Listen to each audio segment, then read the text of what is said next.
Right now at 6, a lost climber spends a winter night alone on the slopes of Mount Hood and survives to walk away. Gave him some hot packs, a liter of water, and some food, and he felt like a new person. Plus, how a local school district rocked by alleged sex abuse involving students and accused of not doing enough to stop it says it plans to change its culture. The corrective action plan also includes a focus on policy, procedure, and reporting. And Portland city leaders scramble after a budget gap turns into a financial cliff. I don't know today what the solutions are for you all, but what I can tell you is we are going to get to work on this immediately. What it could mean for city services and public safety.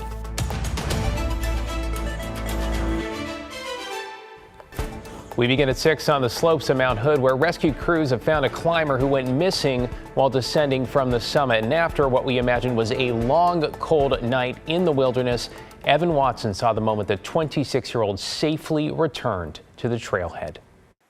It's amazing to see, and with such cold temperatures and harsh conditions on Mount Hood overnight, some of the rescuers said they weren't entirely sure that this would end up well.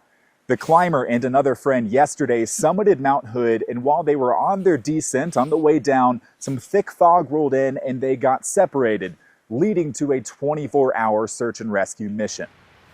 This climber, a 26-year-old from Washington, reunited with family and a warm cup of coffee this afternoon after surviving that overnight scare on Mount Hood. Rescue crews used cell phone data to narrow their search, and then they found him this afternoon when they called out for him and heard him respond downriver. He had lost some of his gear and gloves making his way down the mountain, trying to stay safe. One of his rescuers said it was a huge relief to find the climber alive. He actually did say he was very happy to be yelled at. It's probably the only time he's ever been happy to be yelled at. And we gave him some hot packs, a liter of water, and some food. And he felt like a new person where he could continue hiking out, and that's what we did. The climber did not need the ambulance that was waiting at this trailhead for him when he got here. The rescuer saying he was just a bit bruised up, but ultimately okay, and they're so glad for that. Near Mount Hood, Evan Watson, KGW News. Pretty much a best case scenario there. All right, here are headlines now. In a close call in northeast Portland where a car plowed into a homeless camp early this morning. No one was hurt. Police, though, say they are still looking for the driver. The tents are tucked along I-205 northbound, the on-ramp there near Gleason, a spot that is considered one of the 30 most dangerous streets and intersections in the city. If it wasn't for all of our stuff, we would be dead. The car literally went right over the top of us. I just feel like if the driver had any sort of remorse, he'd turn himself in and, take some sort of accountability.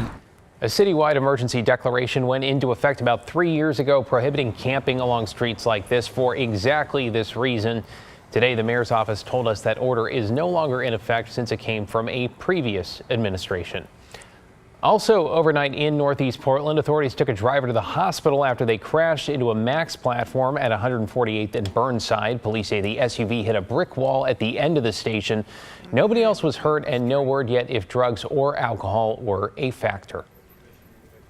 The trial for a Brightwood man accused of murdering his wife has now been pushed back until February of next year. Excuse me there. Michel Fournier appeared this morning in Clackamas County Court. He was arrested in November, the same day authorities found the body of his estranged wife, Susan Lane Fournier, in the woods near their home. Susan had recently filed for divorce, citing irreconcilable differences. Fournier is charged with second-degree murder. He has pleaded not guilty. And on the coast, a Happy Valley man has died after state police say he was swept out to sea during a king tide. This was Wednesday afternoon near Depot Bay. Two men were fishing on the rocks at Ottercrest Loop when a large wave crashed ashore, sweeping 45-year-old Hung Soo into the ocean. Soo was in the water for nearly 40 minutes before Coast Guard rescuers were able to get to him, but he did not survive. Matt? Brutal. All right, we've got cold temperatures coming up across the entire state of Oregon for the next several days. West side lows will be dropping into the 20s, even the mid-20s in places where the wind goes calm. East side, east and over the Cascades and east of the Cascades into the teens. So cold mornings But sunshine, we finally got rid of the fog and low clouds that have been stuck in the valleys for the last several days.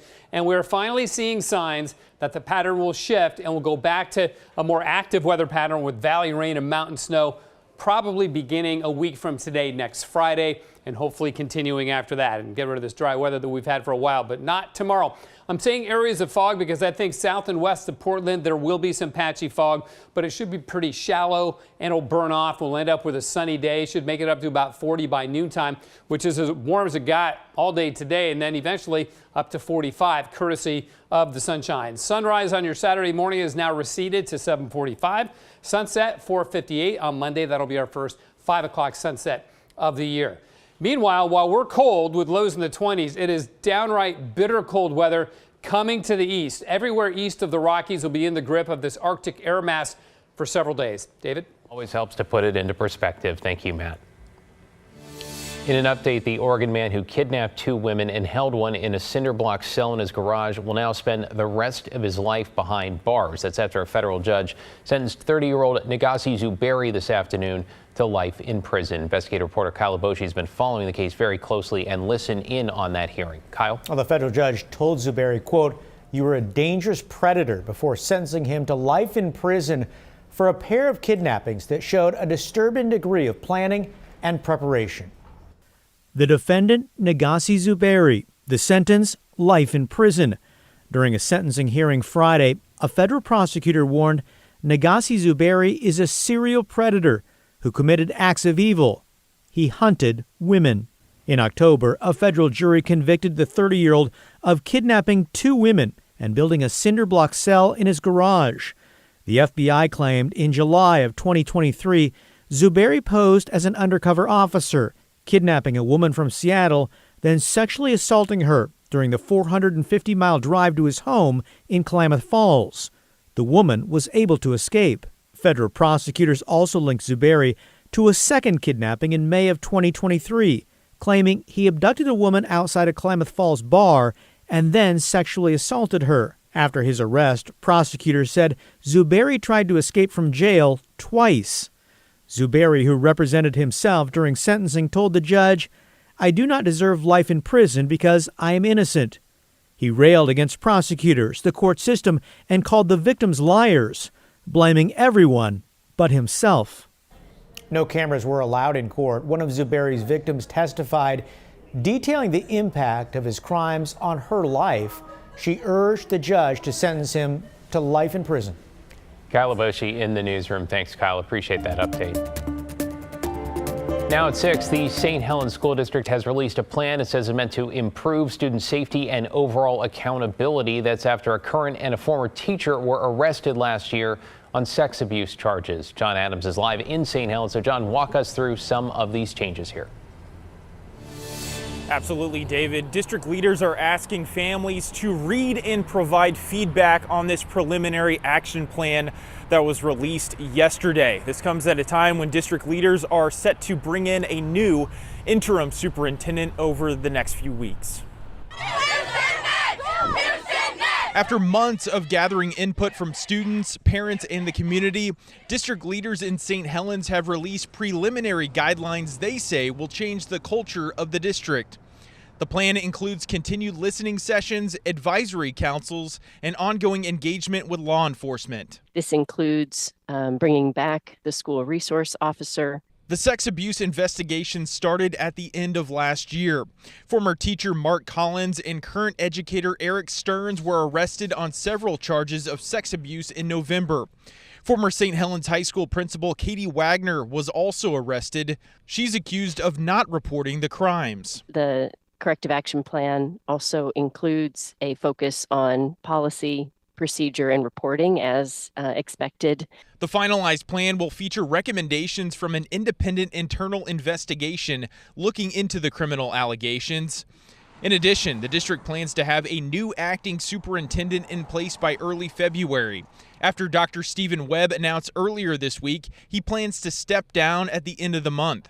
Communications consultant Jay Marie says this change of leadership was always the plan. And it is an appropriate time to transition to the successor superintendent to be able to carry out the the priorities of the rest of this school year. Meanwhile, St. Helens High School students we spoke with have mixed reactions about the district's response to the crisis.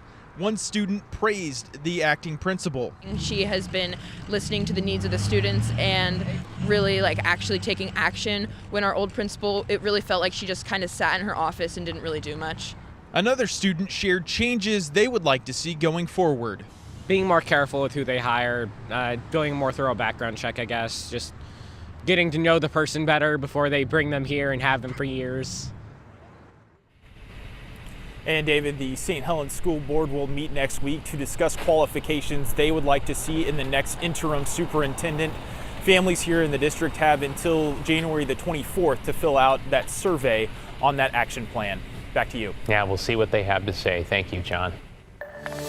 Developing tonight, TikTok is on its way to being officially banned on Sunday unless its China-based parent company called ByteDance sells. The Supreme Court gave the green light this morning after being challenged by TikTok, who made claims that the new law passed by Congress violated the First Amendment. We talked with some more local business owners around here who have used that app to attract customers. To the people who are mourning, like I am, the loss of that community on TikTok, we found each other once, we'll find each other again. Something has been awoken in us in free speech and sharing information that you cannot take away. And we'll find a way to do that again. Okay, it is not entirely clear what the ban is going to look like on Sunday. The Biden administration says it'll fall on President-elect Donald Trump's administration to enforce it. The story, of course, will have much more coming up at 6:30, including some lawmakers' efforts to delay that ban.